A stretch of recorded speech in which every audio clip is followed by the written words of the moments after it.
नमस्कार छात्रों, पिछले लेक्चर तक हम अनुवाद की समस्याएं इस टॉपिक में से कार्यालयीन अनुवाद की समस्याएं इसको लेकर चर्चा कर रहे हैं। इसमें हमने अब तक देखा कि साहित्यिक अनुवाद के सामग्री की समस्याएं और कार्यालयीन सामग्री के अनुवाद की समस्याएं वहाँ पे भिन्न भिन्न हो जाती है। तो हमने पिछले लेक्चर में कार्यालयीन अनुवाद की समस्याएं मुख्य तौर पर उसके मुद्दों के तौर पर देखा है। अभी के लेक्चर में हम उसी का थोड़ा सा विश्लेषित रूप देखेंगे, अर्थात ये जो समस्याएं मुद्दों के तौर पर हमने गिनाई है उसको थोड़ा सा विश्लेषित करके देखेंगे। तो आइए, तो कार्यालयीन अनुवाद की समस्याएं, इसमें से पहली समस्या जो है इसको विस्तार से हम देखेंगे। पहली समस्या है शब्द एक अर्थ अनेक। देखिएगा कि भाषा में प्रयुक्त होने वाले शब्द जो होते हैं वो मुख्यतः किसी भी शब्द के बहुत सारे शब्द अर्थ जो है वहाँ पे मौजूद दिखाई देते हैं, लेकिन कार्यालयीन सामग्री के अनुवाद में ऐसा नहीं होता। कार्यालयीन सामग्री के अनुवाद में शब्द, विशिष्ट शब्द के लिए विशिष्ट एक ही अर्थ वहाँ पे प्रस्तुत होता है। तो ऐसे समय में वहाँ पे अनुवादक को ये ध्यान रखना जरूरी है कि प्रयुक्त किए गए शब्दों के जो अर्थ है उन अर्थों के लिए अनुदित पाठ में भी लगभग एक ही अर्थ देने वाला शब्द वहाँ पे चुनना जरूरी होता है। तो एक शब्द अर्थ अनेक, ये जो समस्या है वो किस प्रकार है देखिए। कार्यालयीन अनुवाद में प्रस्तुतः एकार्थी शब्दों का प्रयोग होता है, मतलब एकार्थी शब्दों जिसका एक ही अर्थ निकलता है, जिसका एक ही अर्थ अपेक्षित होता है, तो ऐसे शब्दों को ही प्रयोग जो है कार्यालयीन अनुवाद में होना अपेक्षित होता है। अनेकार्थी शब्द प्रयोग साहित्यिक सामग्री में चल सकता है, मतलब किसी शब्द के अनेक अर्थ निकाले जा सकते हैं, ऐसे शब्दों का प्रयोग जो है साहित्यिक सामग्री में हो चल सकता है। वह उसका प्रयोग अन्यान्य अर्थ ध्वनन के लिए गरिमामय सिद्ध होता है, या साहित्यिक सामग्री में वो जो शब्द प्रयोग होता है उसके जो विशिष्ट अर्थ जो ध्वनित होते हैं उस साहित्य की स्तरीयता को बढ़ाने के लिए महत्वपूर्ण होते हैं, लेकिन कार्यालयीन अनुवाद में ऐसे ही शब्दों को चुनना पड़ता है जिसका कोई एक ही अर्थ वहाँ पे निकलता हो। साहित्यिक सामग्री में हम देखते हैं कि उदाहरणार्थ हमने हमारे साहित्य में बिहारी नामक जो कवि आते हैं, तो इनके काव्य में अनेकार्थी शब्द बहुत सारे प्राप्त हो जाते हैं और वे उस काव्य को गरिमा प्रदान करते हैं। मतलब साहित्यिक सामग्री के संदर्भ में ऐसा कहा जाता है कि जहाँ पे ऐसे शब्दों का प्रयोग किया जाए कि उससे उदात्त अर्थ या अनेकार्थी शब्द जो है वहाँ पे प्रयुक्त हो। विशेषतः बिहारी के काव्य में ये बात देखने को मिलती है कि उन्होंने पानी शब्द का जो प्रयोग किया है, हम देखते हैं कि उसके अनेक सारे अर्थ जो है संबंधित पंक्ति में ध्वनित होते हैं।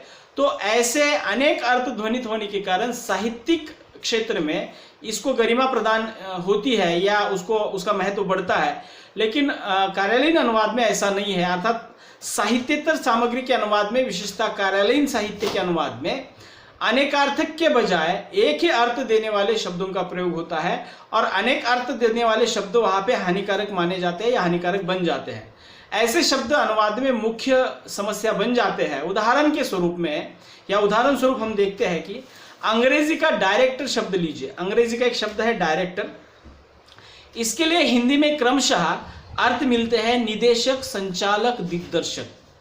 अर्थात डायरेक्टर ये जो शब्द है अंग्रेजी का, उसमें हिंदी में मौजूद या पर्यायी शब्द जो उपलब्ध है वो है निदेशक, संचालक, दिग्दर्शक। इस प्रकार से 3 प्रकार के शब्द वहाँ पे डायरेक्टर के लिए मिलते हैं। उसी प्रकार इंटरेस्ट शब्द है, अंग्रेजी का इंटरेस्ट शब्द है।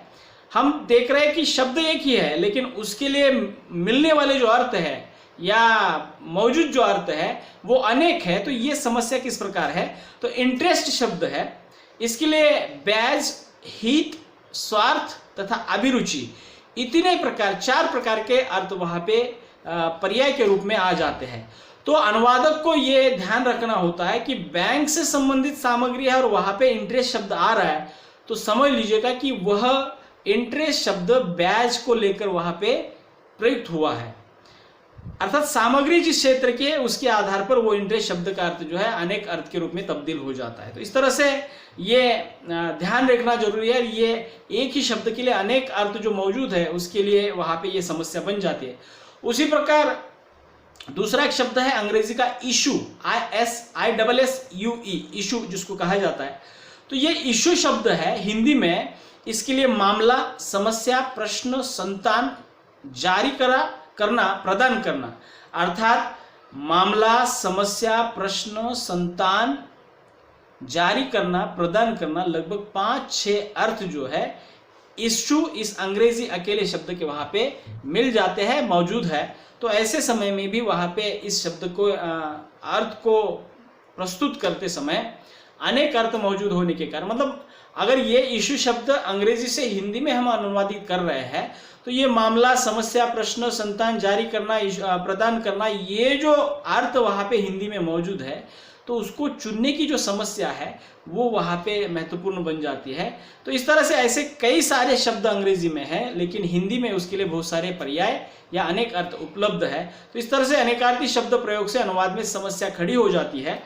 एकाधिकारी ने एक कार्यालय से अपने कार्यालय पत्र का उत्तर न मिलने पर अंग्रेजी में ज्ञापन भेजा, जिसमें लिखा था कि एक अधिकारी ने, देखिएगा एक अधिकारी का एक उदाहरण दिया जा रहा है और कहा जा रहा है कि एक अधिकारी ने अपने कार्यालय से कार्यालयीन पत्र का उत्तर न मिलने पर अंग्रेजी में ज्ञापन लिखा, जिसमें लिखा था, देखिए, हमारे फलाने फलाने तिथि को लिखे फलाने संदर्भ के इशू को लेकर हमें तुरंत उत्तर दे। अब देखिएगा, किसी संबंधित अधिकारी ने भेजे गए पत्र का जवाब न मिलने के कारण बाद में अंग्रेजी में अपना ज्ञापन लिखा और उसमें ऐसी वाक्य रचना की कि फलाने फलाने तिथि को लिखे फलाने फलाने संदर्भ पत्र के इशू को लेकर हमें तुरंत उत्तर दे। तब पत्र के उत्तर में अनुवादक ने हिंदी में लिखा था कि आपका कोई बच्चा अब तक हमारे पास नहीं पहुंचा है, पहुंचने के पर तुरंत भिजवा देंगे। अर्थात अनुवादक के द्वारा किया गया ये जो अनुवाद है, मतलब इशू शब्द का जो अर्थ है वहां पे बच्चा या संतान के रूप में ले लिया गया और इस वजह से अनुवाद में गड़बड़ी हो गई। तो इस तरह से ये अनेक अर्थ की जो समस्याएं हैं वो कार्यालयीन अनुवाद में एक महत्वपूर्ण समस्या मानी जाती है। और कहना आवश्यक नहीं है कि इशू का हिंदी पर्याय बच्चा समझ लेने के कारण अनुवाद हास्यास्पद बन गया है। यहाँ कुछ ऐसे बहुत सारे, मतलब हम उदाहरण दे सकते हैं कि एस्टिमेट, अनुमान पत्र, अनुमानिक या प्राक्कलन, ग्रेड, श्रेणी, कोटि, ग्रेड, बहुत सारे ऐसे शब्द मिलते हैं कि इनके अनुवाद करते समय अनेक शब्द अर्थ वहाँ पे हिंदी में मौजूद होने के कारण गलतफहमी से वहाँ पे अनुवाद गलत हो सकता है। तो ये सभी बातें जो है समस्या के तौर पर हम उसको देख सकते हैं। और एक प्रॉब्लम शब्द है जो हिंदी में प्रश्न, समस्या, अड़चन तथा अनुसंधान के क्षेत्र में शोध विषय आदि के अर्थ देता है। मतलब ऐसे समय में हमें ये ध्यान रखना जरूरी है कि जो शब्द प्रचलित है और उस जिस विषय सामग्री से संबंधित आ रहे हैं, ऐसे समय अनुवादक ने उसके ऊपर ध्यान देकर जो है सही शब्द का चुनाव करना जरूरी है। उसी प्रकार जनरेशन के जो अर्थ मिलते हैं वो प्रजनन, सृजन तथा पीढ़ी, तो ऐसे समय में भी वहाँ पे दक्ष रहना जरूरी है। क्लास शब्द का भी अर्थ वहाँ पे मिलता है, वर्ग, कक्षा, दर्जा। मॉडल शब्द के बहुत सारे अर्थ मिलते हैं, प्रारूप, प्रतिमान। स्टेप के लिए भी चरण तथा सोपान आदि अनेक प्राप्त अर्थ होते हैं। तो ऐसे समय में अनुवादक ने इस प्रकार के शब्दों को थोड़ा सा ध्यान से अनुवादित करना जरूरी है, नहीं तो वहाँ पे अनुवाद जो है हास्यास्पद बन जाता है। तो इस तरह से कार्यालयीन अनुवाद के संदर्भ में अनेकार्थी शब्दों की एक समस्या जो है प्रमुख समस्या बनकर वहाँ पे सामने आती है। अगली समस्या है भाषा की प्रकृति अथवा भाषा का मुहावरा। ये भी एक कार्यालयीन अनुवाद की समस्या है। कैसे, देखिए, कार्यालयीन अनुवाद में समस्या तब ज्यादा नहीं आती जब स्रोत तथा लक्ष्य भाषा की प्रकृति समान अथवा मिलती जुलती हो। उदाहरणार्थ, मराठी और हिंदी में अनुवाद चल रहा है तो वहां पे हिंदी और अंग्रेजी जैसी समस्याएं निर्माण नहीं होगी। यहाँ पे कहा यह जा रहा है कि स्रोत भाषा और लक्ष्य भाषा एक ही स्रोत भाषा से या मिलती जुलती प्रकृति की है, तो समझ लीजिएगा कि वहाँ पे ज़्यादा समस्याएं निर्माण नहीं होती। उदाहरण के तौर पर हिंदी और मराठी दोनों लिपियाँ जो है या दोनों भाषाएं जो है संस्कृत से निर्मित हुई है और दोनों भाषाओं की लिपि देवनागरी है, तो इसके सामग्री के अनुवाद में ज़्यादा समस्याएं निर्माण नहीं होती।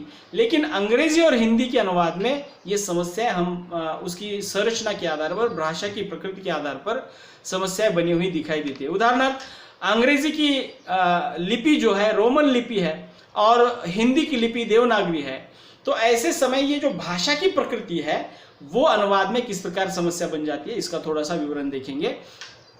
उदाहरण स्वरूप गुजराती तथा मराठी से हिंदी में अनुवाद करना हो अथवा हिंदी से इन भाषाओं से अनुवाद करना हो तो विशेष कठिनाइयां नहीं आएगी। वही मैं बोल रहा था कि मराठी से हिंदी में और हिंदी से मराठी में अगर कोई हम अनुवाद कर रहे हैं तो वहाँ पे ज़्यादा कठिनाई नहीं आती, परंतु अंग्रेजी से हिंदी में अनुवाद करने में अगर करते हैं तो समझ लीजिएगा कि वहाँ पे प्रकृति भिन्न होने के कारण कठिनाई निर्माण होती है। इसका मुख्य कारण है दोनों भाषाओं के भिन्न प्रकृति के कारण वहाँ पे कठिनाई आती है।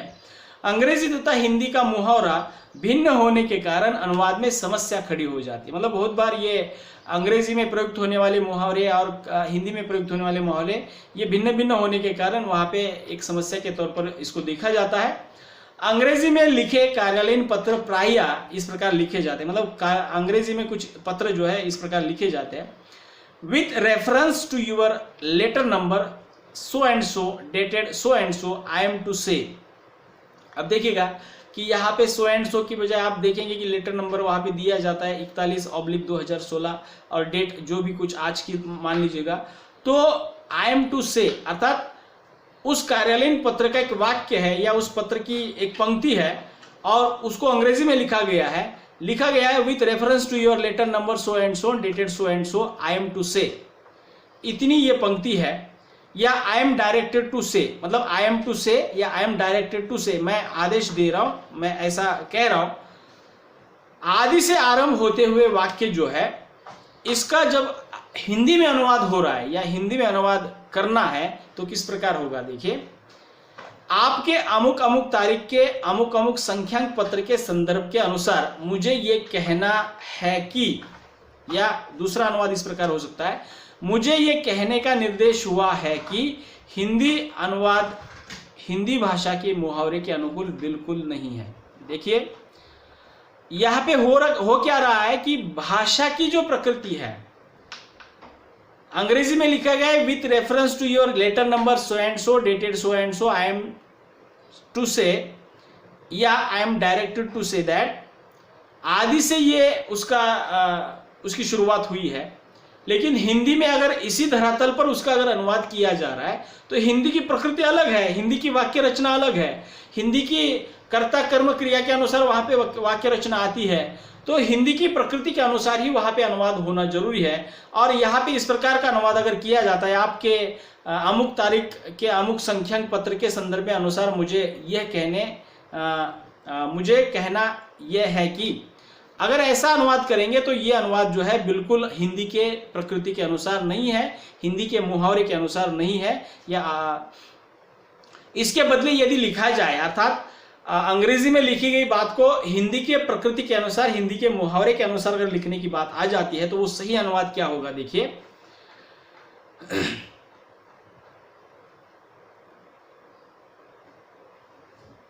इसके बदले लिखा जाए कि आपका संख्यांक पत्र उत्तर में निवेदन है कि इस विषय में मुझे कहना यह है कि यह तो अनुवाद हिंदी के मुहावरे के अनुसार होगा, किंतु इसके लिए मुझे ये कहने का निर्देश हुआ है कि अनुवाद हिंदी के मुहावरे के विपरीत लगता है। ये जो मुझे ये कहने का निर्देश हुआ है कि ये जो लिखने की पद्धति है ये हिंदी के मुहावरे के बिल्कुल विरोध में या अलग है, लेकिन मुझे ये कहने का निर्देश हुआ है कि ये मुहावरा हिंदी के प्रकृति के बिल्कुल विपरीत है, बल्कि आपका अमुक तारीख का अमुक संख्यांक पत्र मिला, उत्तर में निवेदन है कि या इस विषय में मुझे ये कहना है कि, तो इस तरह से ये लिखा जाना जरूरी है। अगर वहाँ पे अंग्रेजी के धरातल पर हम वाक्य रचना करेंगे, उस प्रकार से शब्द के बदले शब्द रखेंगे, तो वहाँ पे अनुवाद बिगड़ जाता है या गलत हो जाता है।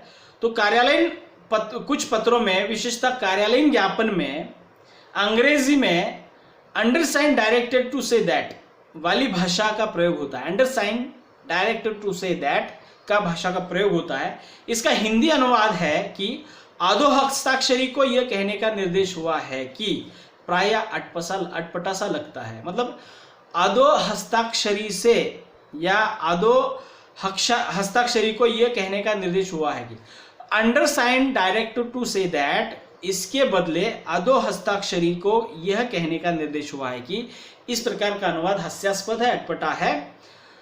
यह अनुवाद हिंदी की प्रकृति के अनुकूल कतई नहीं है। यदि लिखा जाए निर्देश के अनुसार सूचित करना है कि, सिर्फ उतना ही क्या लिखा जाए, मुझे जो निर्देश प्राप्त हुए हैं निर्देश के अनुसार सूचित करना है कि, या निर्देशानुसार सूचित करता हूं कि, या किया जाता है कि, या निर्देशानुसार निवेदन है कि।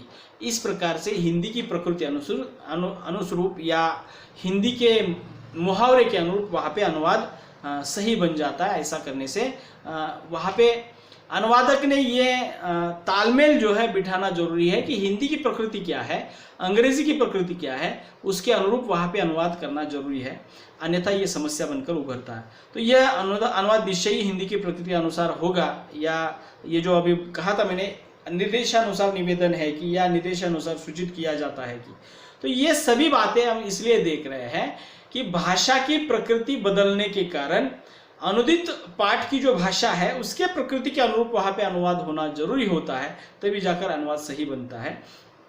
उदाहरण के लिए अपनी प्रकृति के अनुसार अंग्रेजी पत्रों में अंत में प्रायः लिखा जाता है, मतलब अंग्रेजी में जब पत्र लिखा जाता है तो प्रायः उन पत्रों में, कार्यालयीन पत्रों में ये पंक्ति लिखी जाती है, a line in reply will be appreciated.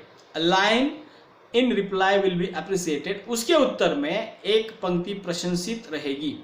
उसके उत्तर में इसका अनुवाद जो है, उत्तर में एक पंक्ति प्रशंसित, उत्तर में एक पंक्ति के लिए आभारी रहेंगे अथवा एक पंक्ति के लिए कृतज्ञ रहेंगे। जैसे अनुवाद हिंदी भाषा की प्रकृति के अनुसार न होने के कारण दुर्बोध लगते हैं। मतलब उत्तर में एक पंक्ति के लिए आभारी रहेंगे, ये अनुवाद उसका नहीं हो सकता। तो हिंदी की प्रकृति के अनुसार क्या अनुवाद होगा, देखिए, उत्तर भिजवाने की कृपा करें, या उत्तर की प्रतीक्षा रहेगी, या उत्तर देकर अनुग्रहित करे। तो इस प्रकार ये सही बन जाता है, ऐसा करना जरूरी होता है। तो वह निश्चय ही हिंदी भाषा की प्रकृति के अनुसार वहाँ पे होगा।